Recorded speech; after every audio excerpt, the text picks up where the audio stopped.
नमस्ते बाल मित्रों, होम लर्निंग कार्यक्रम में आपका स्वागत है। बच्चों, पिछले एपिसोड में हमने बहुत ही सुंदर कहानी के बारे में जाना और समझा और उसके अभ्यास के प्रश्नों के बारे में भी चर्चा की और आपने घर पे रह कर के पिछले एपिसोड में जो भी गृह कार्य दिया गया था उसका अभ्यास भी किया होगा।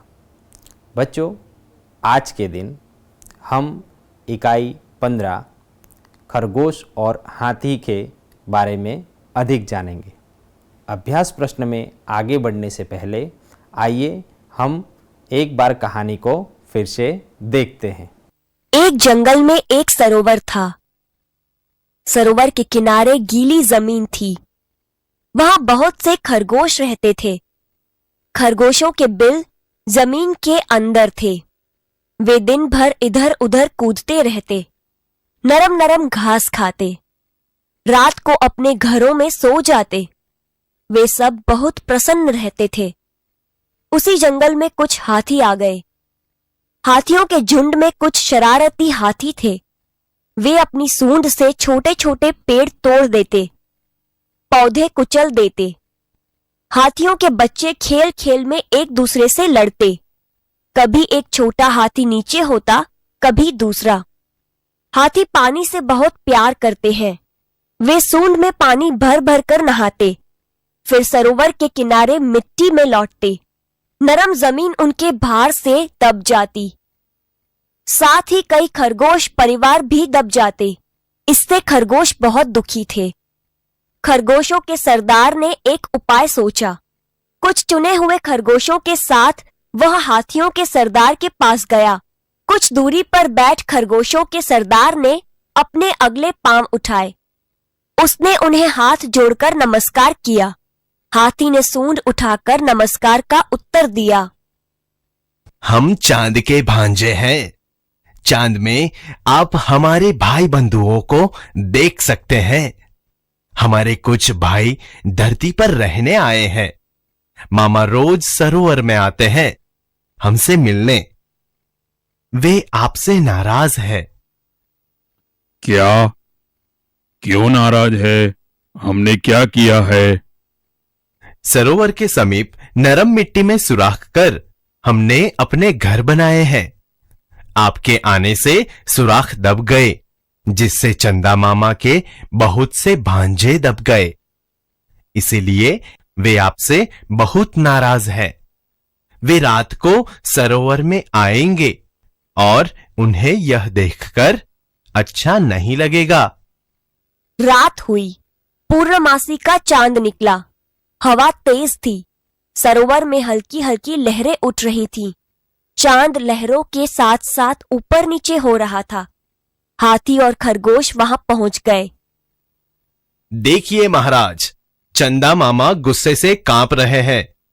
आप जल्दी यहां से दूर चले जाएं। लगता है मामा नाराज हो रहे हैं।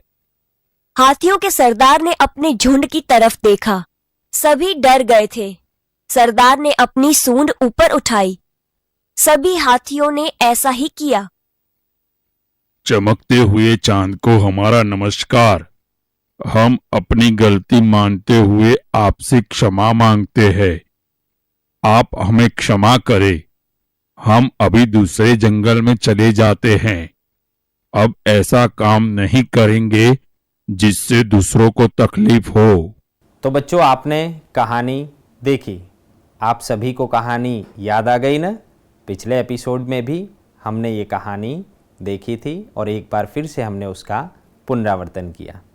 अब बच्चों, इस कहानी के आधार पर आगे अभ्यास प्रश्न और स्वाध्याय प्रश्न हम देखेंगे। प्रश्न 3, चित्र देखकर कहानी कहो। बच्चों, यहाँ पर स्क्रीन पर आपको 4 अलग अलग चित्र दिखाई दे रहे हैं। पहला चित्र है कछुआ और खरगोश के बीच स्पर्धा हुई। दूसरा चित्र है खरगोश तेज दौड़ रहा है और तीसरा चित्र है खरगोश सो गया है और चौथा चित्र है कछुआ जीत गया है। बच्चों, आप सभी ने इस कहानी को ज़रूर कहीं न कहीं सुना होगा या फिर कहीं इसे देखा होगा। बच्चों, यह कहानी कछुए और खरगोश की है। एक बहुत बड़ा जंगल था। उस जंगल में एक तालाब था। तालाब में एक बूढ़ा कछुआ रहता था और वहीं जंगल में खरगोश भी रहता था। खरगोश और कछुआ दोनों अच्छे मित्र थे। एक बार दोनों ही के बीच में एक स्पर्धा हुई। खरगोश कहने लगा कि कछुआ, क्या तू मेरे साथ दौड़ लगाएगा? तो कछुआ कहने लगा, अरे भाई, मैं आपकी तरह नहीं दौड़ सकता, मैं आपसे कैसे दौड़ लगा सकता हूँ। लेकिन फिर भी खरगोश ने कहा, नहीं नहीं, हम दोनों दौड़ की स्पर्धा करेंगे। बहुत कहने के बाद कछुआ तैयार हो गया। अब दोनों के बीच में दौड़ की स्पर्धा हुई। जैसा कि आप जानते हैं, खरगोश तेज़ दौड़ सकता है, तो खरगोश अपनी गति से तेज़ दौड़ने लगा और कछुआ धीमे धीमे चलते हुए चलने लगा। कुछ दूर जाकर खरगोश बड़ी तेज़ी से दौड़ने लगा। जैसा कि आप जानते हैं कि कछुआ तेज़ नहीं दौड़ सकता, इसलिए वह धीमे धीमे चलने लगा। खरगोश आगे आगे दौड़ रहा था और कछुआ धीमे धीमे पीछे पीछे चल रहा था। कुछ दूर आगे जाकर के खरगोश ने पीछे मुड़कर देखा तो कछुआ बहुत पीछे रह गया था। खरगोश ने सोचा कि कछुए को मुझ तक पहुंचने में बहुत समय लगेगा, चलो मैं कुछ थक गया हूं, थोड़ी देर के लिए आराम कर लेता हूं। जैसे ही खरगोश एक पेड़ के नीचे आराम करने के लिए बैठा, उसे बहुत अच्छी नींद आ गई और वह सो गया। कछुआ, जो कि धीमे धीमे उसके पीछे पीछे आ रहा था, कुछ समय के बाद वह खरगोश के पास पहुंचा। उसने देखा तो खरगोश बहुत ही गहरी नींद में सो रहा था। कछुआ बिना कुछ कहे आगे की तरफ चल पड़ा। धीमे धीमे चलते हुए कछुआ विजय रेखा तक पहुंच गया और वह विजयी हुआ। खरगोश जब अपनी नींद से जागा तो वह चिंतित हो गया। वह विजय रेखा की तरफ आगे दौड़ने लगा, लेकिन वहाँ पहुँचते ही उसने देखा कि कछुआ उससे पहले विजय रेखा तक पहुँच चुका है, अर्थात कछुआ यह दौड़ की स्पर्धा जीत चुका है। आपने चित्र के माध्यम से यह कहानी सुनी। इस कहानी से हमें सीखने मिलता है कि कभी भी हमें अपनी क्षमताओं पर अति आत्मविश्वास नहीं रखना चाहिए और छोटे से छोटे लोगों की हमें इज्जत करनी चाहिए, उन्हें सम्मान देना चाहिए। और आप सभी इसी प्रकार से चित्र के माध्यम से कहानी बना सकते हैं। आपको अपनी पाठ्य पुस्तक में ऐसे चित्र ढूंढने हैं और उन चित्रों को क्रमशः रख करके कहानी निर्माण करना है। बच्चों, अभ्यास प्रश्नों के बारे में हमने जानकारी प्राप्त की। अब आगे चलते हुए हम स्वाध्याय के प्रश्न देखेंगे। स्क्रीन के माध्यम से आइए देखते हैं स्वाध्याय का प्रश्न 1। प्रश्न 1, प्रश्नों के उत्तर दीजिए। प्रश्न 1, खरगोशों के बिल कहाँ थे? बच्चों, आपने अभी कहानी सुनी, उसके अनुसंधान में इस प्रश्न का उत्तर आप सभी को जरूर पता होगा। देखिए, खरगोशों के बिल सरोवर के किनारे गीली जमीन के अंदर थे। अगला प्रश्न देखते हैं, खरगोशों का सरदार क्या बोला? जी हाँ, इस प्रश्न का उत्तर भी आप सभी जानते हैं। खरगोशों का सरदार बोला, हम चांद के भांजे हैं, चांद में आप हमारे भाई बंधुओं को देख सकते हैं। मामा रोज हमसे मिलने आते हैं, लेकिन आपसे वे नाराज हैं। इस प्रकार का उत्तर खरगोश के सरदार ने किसे दिया? हाथी को दिया। ठीक है बच्चों, आइए देखते हैं प्रश्न क्रम 3। पूर्णमासी का चांद कैसा था? आपने अभी वीडियो के माध्यम से देखा। पूर्णमासी का चांद कैसा होता है बच्चों? जी हाँ, पूर्णमासी का चांद गोल था। आइए अगला प्रश्न देखिए, तालाब में क्या दिखाई दे रहा है? बच्चों, इस प्रश्न का उत्तर भी आपने वीडियो के माध्यम से समझ लिया है। तालाब में क्या दिखाई दे रहा था? तालाब में चांद दिखाई दे रहा था। देखिए बच्चों अगला प्रश्न। प्रश्न 5, चंदा मामा से माफ़ी कौन मांग रहा है? बच्चों इस प्रश्न का उत्तर है हाथियों का सरदार चंदा मामा से माफ़ी मांग रहा है। बच्चों इस प्रकार से हमने स्वाध्याय के 5 प्रश्न तथा उसके उत्तर के बारे में जानकारी प्राप्त की है। आप सभी को इस इकाई में से और भी प्रश्न बनाने हैं और उनके उत्तर ढूंढने हैं। आप सभी एक दूसरे को, एक मित्र दूसरे मित्र को प्रश्न बना करके प्रश्न पूछ सकता है और दूसरा मित्र दूसरे मित्र को प्रश्न बनाकर पूछ सकता है। इस प्रकार से भी आप नए प्रश्न बना करके उनके उत्तर ढूंढ सकते हैं। आइए बच्चों हम आगे प्रश्न क्रम 2 देखेंगे। बच्चों प्रश्न क्रम 2 है, आपकी पुस्तक में भी आप देख रहे होंगे, मातृभाषा में अनुवाद कीजिए, जिनमें 4 अलग अलग वाक्य दिए गए हैं।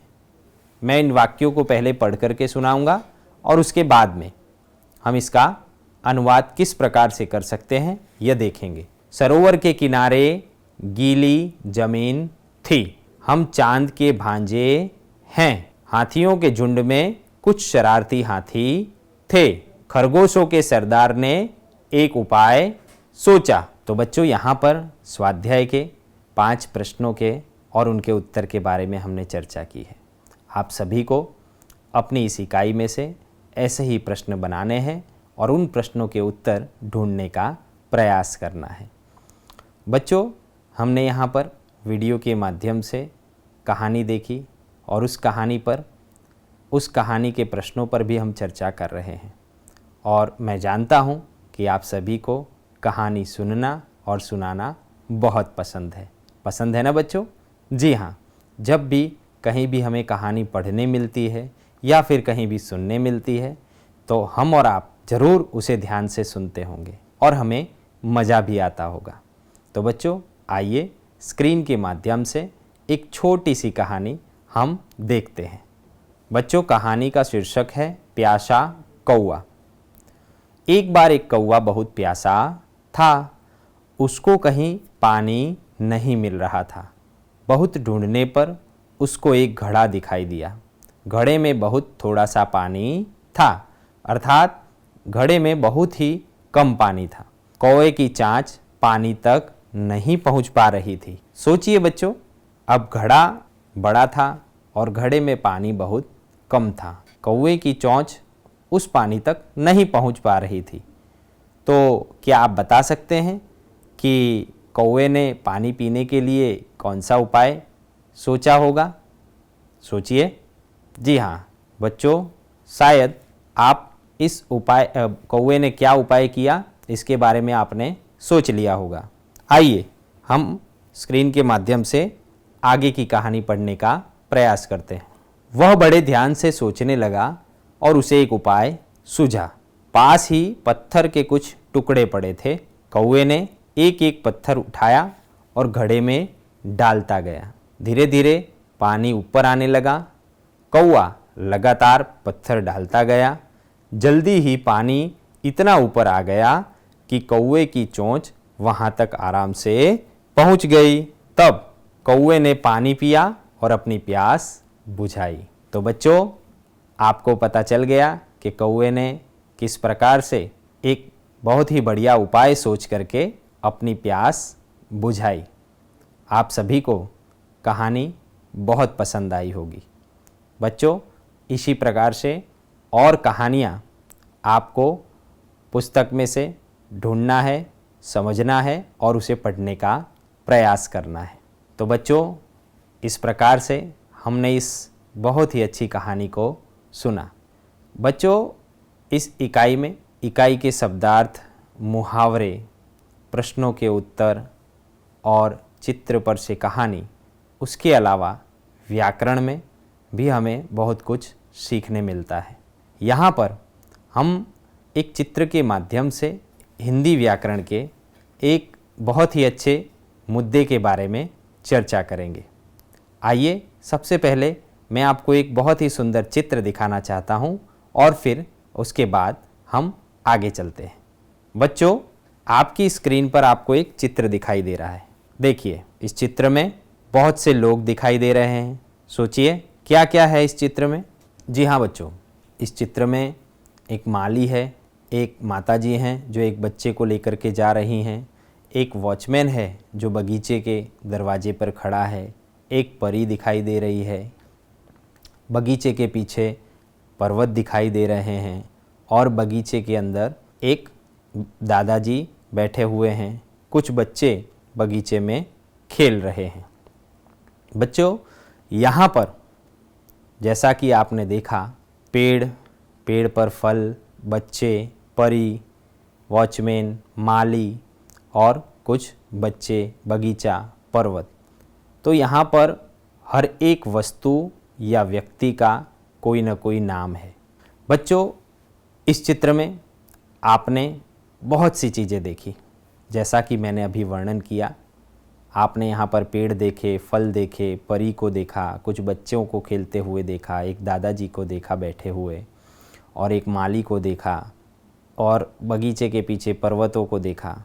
तो बच्चों यहाँ पर हर एक वस्तुओं और व्यक्तियों का कोई न कोई नाम है जिससे हम उन्हें पुकार सकते हैं या उनके बारे में जान सकते हैं। तो आप जानते हैं इस नाम को हम हिंदी व्याकरण की भाषा में क्या कहते हैं? आइए अगले चित्र के माध्यम से हम इसे समझने का प्रयास करते हैं। किसी भी व्यक्ति का नाम, किसी भी पशु पक्षी का नाम, किसी भी वस्तु का नाम, किसी भी स्थान का नाम या किसी भी भाव के नाम को हिंदी व्याकरण में हम संज्ञा कहते हैं। क्या कहते हैं बच्चों? संज्ञा। जी हाँ, तो आज हम संज्ञा के बारे में अधिक जानकारी प्राप्त करने का प्रयत्न करेंगे। संज्ञा की परिभाषा कुछ इस प्रकार से है। संज्ञा उस विकारी शब्द को कहते हैं जिससे किसी विशेष व्यक्ति, वस्तु अथवा स्थान के नाम का बोध होता है, जैसे कि मेज, राम, मंदिर, लड़का, मुंबई, दिल्ली आदि। अर्थात किसी न किसी व्यक्ति या वस्तु का नाम हमें जहाँ पर देखने या पढ़ने मिलता है उसे हम संज्ञा कह सकते हैं। संज्ञा के संबंध में विद्वानों में भेद हैं, वे विभिन्न आधार मानकर संज्ञा के भेद कहते हैं। बच्चों संज्ञा के 5 अलग अलग प्रकार हैं जो कि आपको स्क्रीन पर दिखाई दे रहे हैं। पहला प्रकार है जातिवाचक संज्ञा, दूसरा प्रकार है व्यक्तिवाचक संज्ञा, तीसरा प्रकार है भाववाचक संज्ञा, चौथा प्रकार है समूहवाचक संज्ञा और पांचवा प्रकार है द्रव्यवाचक संज्ञा। ये 5 संज्ञा के मुख्य प्रकार हैं। देखिए बच्चों, जातिवाचक संज्ञा अर्थात क्या? जिस संज्ञा से किसी जाति की समस्त वस्तुओं का बोध होता है उसे जातिवाचक संज्ञा कहते हैं। अर्थात किसी एक व्यक्ति का नाम नहीं परंतु संपूर्ण जाति का बोध हमें जब होता है। जातिवाचक संज्ञा अर्थात किसी एक व्यक्ति का या वस्तु का नाम नहीं परंतु किसी का नाम लेते संपूर्ण जाति का बोध जहाँ पर होता है उसे जातिवाचक संज्ञा कहा जाता है। उसके उदाहरण हम देखते हैं, जैसे पुस्तक, औरत, देश, नदी आदि। ये जातिवाचक संज्ञा के उदाहरण हैं। कुछ वस्तुओं के नाम आप देख रहे होंगे, मोबाइल, अलमारी, टेलीविज़न, अस्पताल, ताजमहल, अक्षरधाम, मंदिर, ये स्थानों के नाम हैं। बच्चों व्यक्तिवाचक संज्ञा, जिस शब्द से किसी एक ही विशेष व्यक्ति, वस्तु या स्थान के नाम का बोध होता है उसे व्यक्तिवाचक संज्ञा कहते हैं। किसी व्यक्ति विशेष का नाम जब हम लेते हैं उसे व्यक्तिवाचक संज्ञा कहा जाता है, जैसे रहीम, दिल्ली, राधा, हिमालय आदि।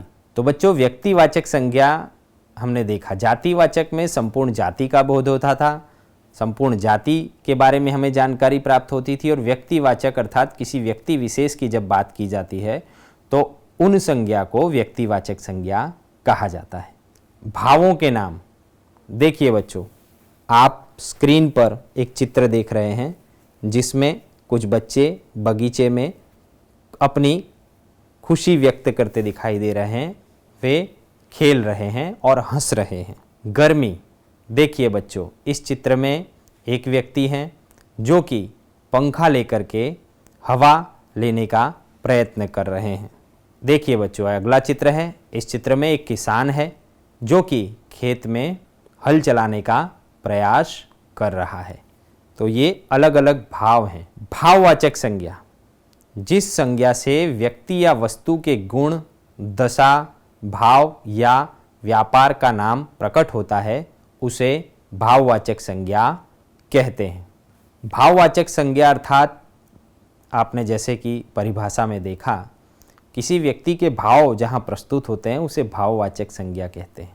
जैसे सुख, दुख, बड़ा, छोटा, कम, ज़्यादा, जहाँ पर भाव प्रकट होते हैं तो उसे हम भाववाचक संज्ञा कहते हैं। जैसे कि लाल, दुख, लंबा, बड़ा, आगमन आदि, ये सब भाववाचक संज्ञा के उदाहरण हैं। समूहवाचक संज्ञा, जो संज्ञा शब्द किसी समूह या समुदाय का बोध करते हैं उसे समूहवाचक संज्ञा कहते हैं। तो बच्चों, समूहवाचक संज्ञा, इसके प्रकार के नाम में ही यह संज्ञा किस प्रकार की होगी उसके बारे में आप समझ सकते हैं। जहाँ पर किसी समूह की बात की जाती है तो उसे समूहवाचक संज्ञा कहा जाता है। बहुत बड़े समूह का नाम लेने के लिए किसी भी एक शब्द का उपयोग जैसे हम करते हैं तो उसे समूह कहा जाता है, समूहवाचक संज्ञा कही जाती है। उसके उदाहरण कुछ इस प्रकार हैं, जैसे टीम, कक्षा, सभा, सेना आदि समूहवाचक संज्ञा के उदाहरण हैं।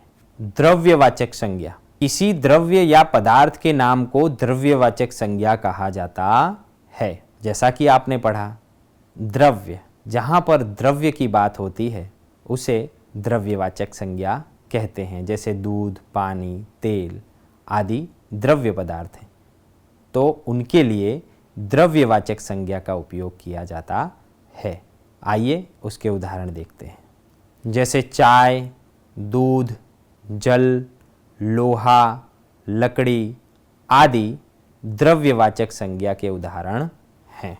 देखिए बच्चों, आप स्क्रीन पर देख रहे हैं, व्यक्तिवाचक संज्ञाएं निम्नलिखित रूपों में होती हैं। जैसे व्यक्तियों के नाम राम, रहीम, राजू आदि, दिशाओं के नाम उत्तर, दक्षिण, पूर्व, पश्चिम, नदियों के नाम कावेरी, गोदावरी, गंगा, ये सभी व्यक्तिवाचक संज्ञाओं में से एक हैं। देशों के नाम भारत, चीन, अमेरिका आदि जो देश हैं, तो जब इनका व्यक्तिगत नाम लिया जाता है तो यह व्यक्तिवाचक संज्ञाएं बन जाती हैं। जातिवाचक संज्ञाएं निम्नलिखित रूपों में होती हैं। जैसे पशु पक्षियों के नाम घोड़ा, बैल, तोता, ये सभी जातिवाचक संज्ञाएं हैं जिससे पूरी जाति का बोध होता है। वस्तुओं के नाम जैसे किताब, मेज, दीवार, कलम आदि जो हैं वस्तुओं के नाम हैं। संबंधियों, व्यवसायों, पदों और कार्यों के नाम जैसे भाई, मंत्री, जुलाहा, शिक्षक और चोर आदि। भाववाचक संज्ञाएं कई प्रकार से बनाई जाती हैं जातिवाचक संज्ञा से, जैसे पशु से पशुत्व, बच्चे से बचपन, विशेषणों से प्रत्यय जोड़कर, जैसे सुंदर से सुंदरता, लाल से लालिमा, क्रियाओं के प्रत्यय लगाकर, जैसे पढ़ना से पढ़ाई, सुनना से सुनवाई आदि। तो बच्चों, इस प्रकार से हमने संज्ञा और संज्ञा के प्रकारों के बारे में जानकारी प्राप्त की है। आप सभी को नाम का अर्थ संज्ञा होता है और संज्ञा का अर्थ नाम होता है, इसके बारे में समझ प्राप्त की। बच्चों, अब आगे हम स्वाध्याय के अगले प्रश्न की तरफ देखते हैं, जहाँ पर हमें हिंदी वाक्यों का अपनी मातृभाषा में अनुवाद करना है। आज आपको गृह कार्य में यह कार्य करना है। तो आइए इस प्रश्न को देखते हैं। प्रश्न 2, मातृभाषा में अनुवाद कीजिए। बच्चों, यहाँ पर 4 अलग अलग हिंदी के वाक्य लिखे गए हैं जिसका आपको गुजराती में अनुवाद करना है और उसे अपने मित्र को, अपने बड़े भाई बहन को, अपने माता पिता को दिखाना है। मैं यहाँ पर 4 वाक्य पढ़कर सुनाता हूँ। पहला वाक्य है, सरोवर के किनारे गीली ज़मीन थी। दूसरा वाक्य है, हम चांद के भांजे हैं। तीसरा वाक्य है, हाथियों के झुंड में कुछ शरारती हाथी थे। और चौथा वाक्य है खरगोशों के सरदार ने एक उपाय सोचा। बच्चों, इन चारों वाक्यों का आपको मातृभाषा में अनुवाद करके अपनी नोटबुक में लिखना है। तो बच्चों, यह गृह कार्य आपको घर पे रह करके करना है। अब समय हो चुका है आज के प्रश्न का, तो आइए आज का प्रश्न देखते हैं। बच्चों, आज का प्रश्न है पूर्णमासी का चांद कैसा है। एक बार फिर से प्रश्न पढ़ता हूँ। पूर्णमासी का चांद कैसा है। अ चौरस है, ब गोल है, क पीला है या ड मोटा है। फ़ोन नंबर नोट कर लीजिए 6 3 5 7 3 9 9 4 5 0। बच्चों, इस नंबर पर आज रात 8 बजे से पहले फ़ोन करके आपको इस प्रश्न का उत्तर बताना है। तो बच्चों, आज हमने हमारी इकाई खरगोश और हाथी का दूसरा भाग देखा और इस भाग में हमने पाठ का पुनरावर्तन किया, उसके अनुसंधान में अभ्यास और स्वाध्याय के कई प्रश्न और उसके उत्तर के बारे में चर्चा की और साथ साथ में हिंदी व्याकरण में संज्ञा और उसके प्रकारों के बारे में भी जाना। आप सभी को आज जो आपने सीखा है उसे घर पे रह करके उसे पुनरावर्तन करना है और अपनी नोटबुक में लिखना है। आप सभी घर पे रहें, स्वस्थ रहें। आप सभी का खूब खूब आभार। धन्यवाद।